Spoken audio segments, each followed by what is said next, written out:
Hello mga guys, ayan. Gumawa ko ng ginataan na tilapia. 1 kilo to. Linagyan ko ng kangkong. At dinamihan ko siya ng sibuyas. Ayan, linagyan ko ng gata. Pero bago ang gata, linagyan ko muna ng suka siya para masarap. Diba mga guys? Ang sarap.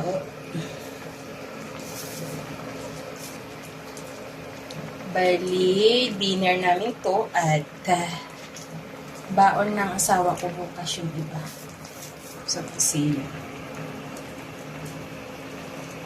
Ayan, mga guys, tilapyang ginataan ang aming ulam mamaya.